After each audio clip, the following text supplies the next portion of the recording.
Hi! Bati ni Alexa sa anak niya. Lumuhod pa ito upang pantayan siya. I'm Alexa, your doctor. I mean, your mom's youngest sister. Ngumiti ang anak. Hello po. Gusto mong sumama sa akin? Tanong nito sa anak. Ipapakilala kita sa lola mo. Po? Naguguluhang tanong nito at saka nagangat ng tingin sa kanya. Halatang wala itong maintindihan. Daddy? Nakangiting tumango siya sa anak. Ang anak niya ay nagpahila na lamang kay Alexa papunta sa kusina. Do you like her? Malamig na tanong nito sa kanya. Silence means yes. Anito at saka matamang tumitig sa kanya. If you do like her, please forget it. Masasaktan ka lang. Celeste is the kind of hump and dump woman. Kung pipili ka ng babae, siguraduhin mo sa hindi ka masasaktan sa pangalawang pagkakataon. At ayoko na si Celeste pang maging dahilan nun. Paalala nito at saka naglakad patungong kusina. Siya na may naiwan na nakasunod ang tingin habang pakurap-kurap. What is up with her? Kaya lang naman niya tinitingnan ng kapatid nito dahil pinag-aaralan lang niya ang mukha niya. At kaya lang naman siya hindi nakasagot dahil nabigla siya sa tanong ni Isabel. Where's Aaron? Tanong na matandang laksamana na makalapit to sa kanila. I cannot seem to find him. Over here! Dinig niyang tugon ng kapatid ni Isabel na nasa ikalawang palapag. Just setting up something? Come down here, utos ng matanda. May papakilala ko sa iyo. You haven't met him in the party last night. Kaagad na bababa si Aaron at ang mga mata nito ay ang unang dumapo sa kanya. Hey, hey! Tugon niya rito. Pinakatitigan pa muna siya nito bago bumaling kay Don Lucio. What is it? He biked. Sa uri kasi ng pananalita nito ay parang kaedad lang niya ang kausap. Just like Isabel. Miguel, this is Aaron. Pagpapakilala nito sa binatang kasama, Isabel's twin brother. And Aaron, this is Miguel. And who is he exactly? Malamig na tugon ni Aaron. Mukhang wala itong balak na makipagkaibigan sa nagngangalang Miguel. He and Isabel are a perfect match, aren't they? Nakangiting saad ng Don kay Aaron. Hindi niya alam kung bakit parang nakaramdam siya ng selos at inggit kay Miguel. Mukhang gusto din to ng Don para sa apong si Isabel. Ito pa mismo ang nagpakilala sa lalaki. Gwapo pa ito at walang sabit. Samantalang siya mariin niyang naipikit ang mga mata para iwasan na mag-isip ng kung ano-anong bagay. Sino nga ba siya? Kahit kailan hindi siya magugustuhan ng dalaga, never in a million years. Kahit sang banda niya tignan ay wala talagang pag-asa na magkaroon sila ng relasyon ng dalaga. Napansin niya ang pagsulip sa kanya ni Aaron bago to nagsalita. Nice to meet you, Miguel. Anito at saka inilahad ang palad. Aligagang tinanggap ni Miguel ang nakalahad na kamay ni Aaron. Nice to meet you too. Don Lucio told me everything about you. Like your favorites, like food, color, and easy there, buddy. Natatawang awat ni Aaron kay Miguel. You don't have to know everything about me. Baka mabigla ka't katakutan mo ko. Hindi niya alam kung nagbibiro lamang ba ito o ano. He seemed lucious. Dahil doon binalot sila ng kaunting katahimikan. Daddy! Lahat silang napalingon na magtawag ang kanyang anak. May ngiti sa labit kinang sa mga mata. The dinner is ready! Paano ilarawan ni Tristan ang hapunan? Awkward? No. It's beyond awkward. Hindi ganong klase ng hapunan ang inaakala niya. Ang tahimik. Maging tunog ng mga kutsara tinidor hindi niya marinig. Mukhang di lang siya nakapansin. Dahil pati si Miguel hindi man lang maitagong pagkailang sa harap ng pagkainan. Pero nagpapasalamat siya sa anak niya na siyang naging dahilan sa pagkaingay. Kaya tuloy ang dapat na tahimik na salo-salo ay naging maingay. He can see that everyone loves his daughter, even Don Lucio, who seems to be focused on his daughter only. Nakangiti ito at tatango-tango kapag kinukulit ng kanyang anak. Gusto man niyang awatin ito, hindi niya magawa. Ayaw naman niyang putulin ng ingay na namatawi sa hapagkainan. How old are you again, Francesca? Tanong ng tinatawag nilang Director Santos. Ito atang pinakamatasang posisyon sa Laksamana Hospital. 5 po, turning 6 this October. Magaling na sagot ng anak. I'm happy po dahil makakasama ko na si Mommy. Dagdag pa nito at saka bumaling kay Isabel. Really? Ang ina naman ni Isabel ang magino na kumausap sa anak niya. Kung ganoon ako nang bahalang umasikaso sa birthday mo. September na ngayon. It will be 1 month preparation. Okay lang po, tita. He insisted. Nakakaya naman po sa inyo. I insist, Tristan. Her mother countered. Ako nang bahala. Ang cute-cute kasi ng anak mo and she's very bubbly. Just like Isabel when she was young. Nag-aalangang bumaling sa kanyang dalaga. At napansin siguro nito ang nagtatanong niyang tingin. Umayos to ng upo at ang kanina nakangiti nitong labi ay nawala. Isabel cleared her throat. Mom, pigil ito sa ina. Naging malamig na rin ang tono ng pananalita nito.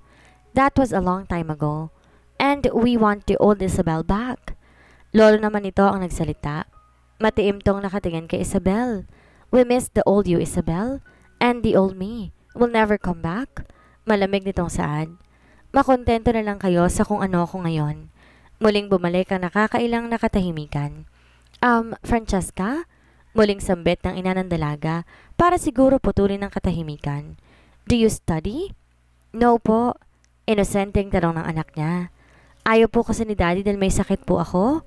Tumangulang ang ginang at bababasa sa mukha nito ang awa. Someone chuckled sarcastically. Lahat sila'y lumingon sa kung saan ang pinanggalingan. It was the woman named Cassie. Nakangisi ito at nakatuon ng paningin sa pagkain. Hindi ko alam pumapatol ka na pala ngayon sa may mga anak. Isabel? Nanginsultong anito at saka tumingin kay Isabel. How are you handling stress and responsibility of taking care of someone else's child? Di ba you hate children? Paano mo naaatim na mag-alaga ng anak ng iba, especially yung may mga sakit? Cassie? Suway ng direktor. Lihim siyang nasaktan sa sinabi nito. Gayunpaman wala siyang karapatan na magalit ito. Wala siya sa lugar. Tapos ka na ba, Alexa? Tanong ni Isabel sa kapatid nito at naguguluhang bumaling sa ate. Yes? Can you bring Francesca to your room? Naging malamig ang boses nito at parang napalitan ng kakaibang aura. Kakaibang Isabel ang nakikita niya. Kalmado man pero nandoon ang tensyon. Oh boy! Dinig niyang bulong ni Aaron pero hindi pa ito tapos. Now Alexa, pigil ito sa kapatid. Sundin mo na lang ang utos ko. Malamig itong sambit habang pinapaikot ito ang tinidor sa plato. Sige, sambit nito at saka tumingin sa anak niya. Francesca, you want me to see in my room? There's a lot of toys there. Okay po. Magalang itong tugon, saka tumayo sa upuan. Nang masiguro ni Isabel na nakaakyat na ang dalawa, saka siya umarap kay Cassie. Her eyes were shooting daggers. Nakatiim ang bagang nito at naniningkit ang mga mata. Nanindig ang balahibo niya sa inasta ng dalaga. At least ako alam kong walang asawa ang pinatulan ko. Ani ng dalaga habang sinulubong ang mga titig ni Cassie.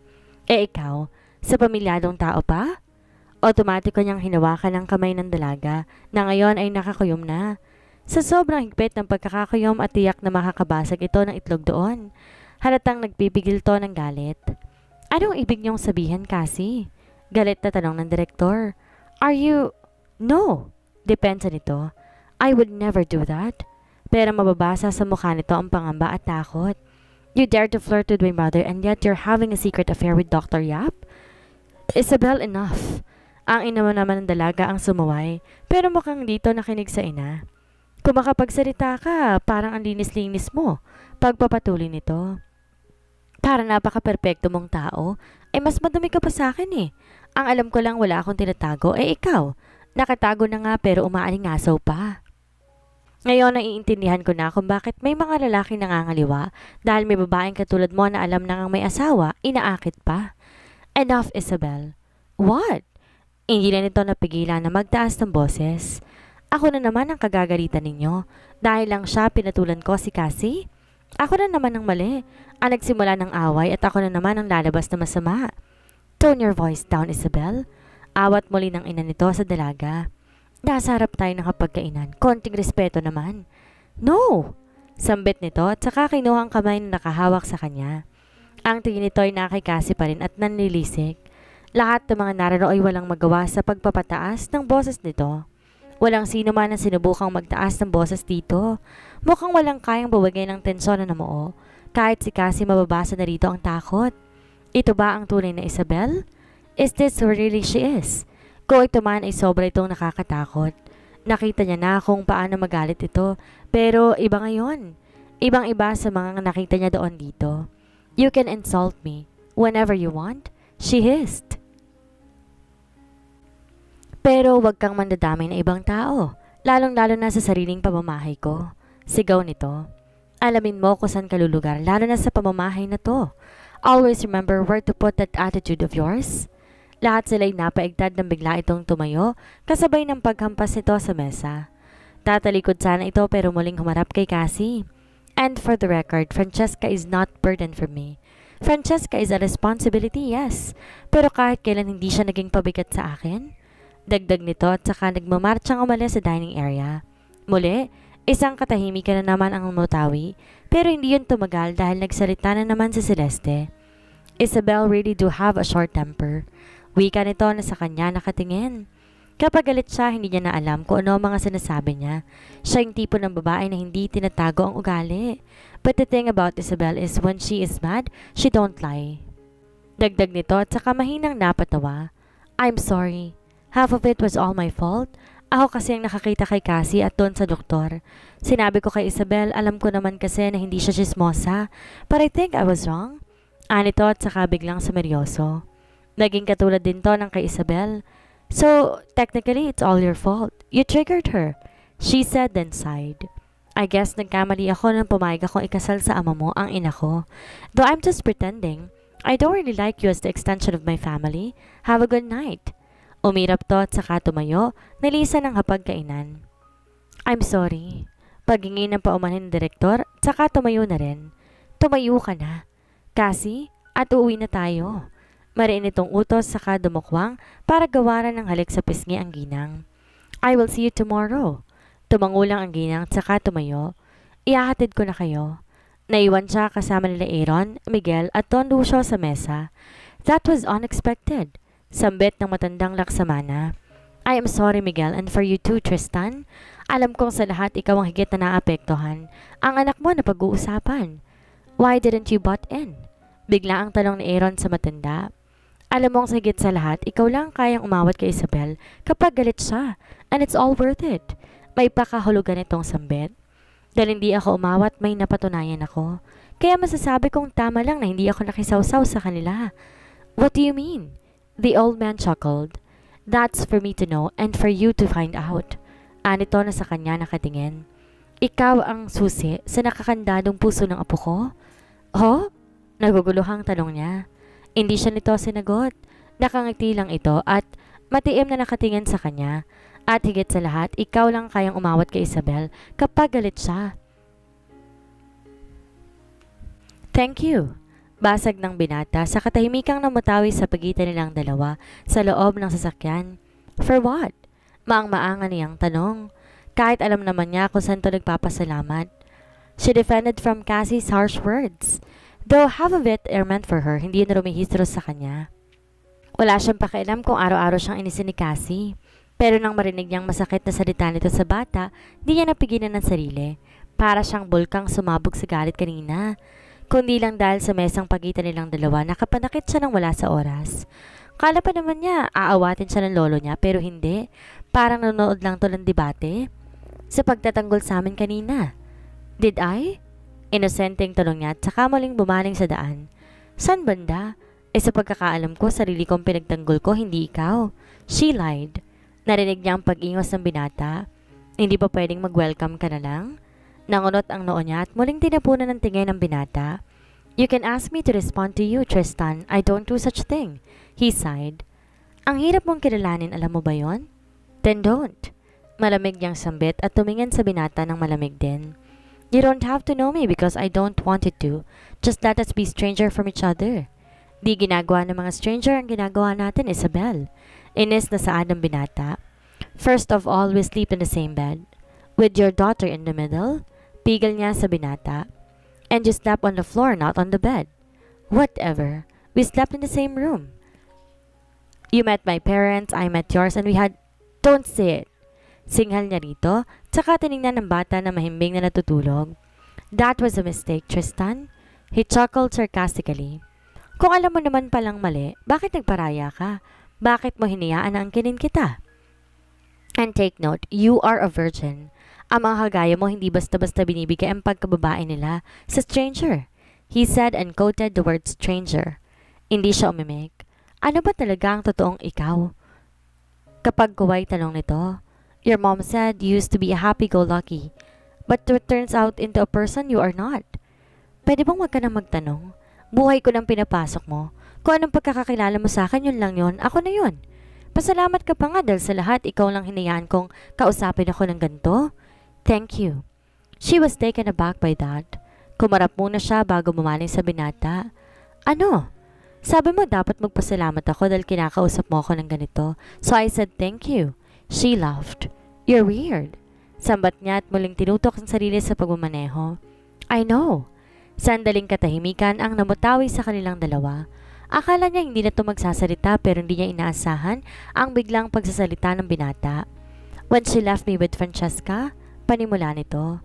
Sobra akong nasaktan. Para kung pinagsakloban ng langit at lupa. Gusto kong tanongin ng Diyos kung ba't niya hinayaang magkagano ng buhay pag-ibig ko. Dahil ba yun ang hilig ko sa babae? Dahil ba sa mga maling nagawa ko noon at pinarusahan niya ako ng ganito? Saad niya at saka mapaklang tumawa.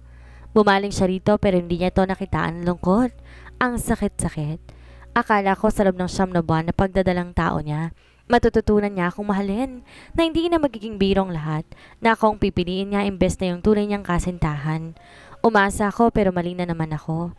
Pagkatapos niya mga anak, iniwan niyang basta ang anak ko at ako. Sabi niya ako na raw ang bahala sa bata, wag ko na raw siyang hanapin. Oh boy, bulong niya sa isip. At part of her wants to know, eager to know about it dahil ramdam niya ang binata. Alam niya ang sakit at pakiramdam ng iniiwan. Pareho silang dalawa ng sinapit. Ang pinagkaiba nga lang nila ay sariling ama nang iiwan sa kanila. Ito 1 taon lang niyang nakilala at anumang oras po pwede nitong makalimutan. He got that closure he wanted. Alam nitong wala na talagang pag-asa pa ang relasyon nito sa babae. He hopes but he also prepares himself for the possibility. Nasaktan man to'y kaagad ding nakabawi. Siya, nangakong ama niya sa kanya na hindi sila iiwan. Pinakita sa kanya kung gaano kaganda ang isang tunay na at masaya at buong pamilya.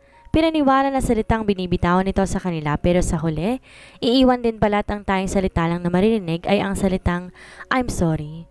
Mas masakit ang nangyari sa kanya, but nevertheless they're both hopeless, hurt and in pain. Walang sino mang may kakayahang makapagpahilam ng sugat sa kanilang puso. Kaya nga kahit nandito ako sa Pilipinas, hindi ko iniisip, hanapin siya. Kasi ayokong maling mabigo sa pangalawang pagkakataon. At higit sa lahat, ayokong masaktan ang anak ko. Tanggap ko na hindi niya ako mahal. At ayokong makitang tinataboy niyang anak ko. Masasaktan ang bata at doon ako mas masasaktan. Sa tingin mo ba hindi siya masasaktan kapag nalaman niyang di ako ang nanay niya? Tanong niya rito. Hindi mo ba naisip na kapag nalaman ng anak mo yon hindi siya magtatampo? Hindi ko alam. Alam mo, pagtatama niya rito. Alam mo sa sarili mo, ayaw mo lang tanggapin kasi binubulag ka ng mga nakikita mo. Tulad ng mga pinapakita ko sa anak mo. Pagpapanggap lang ba ang mga yon? Hindi niya ito sinagot.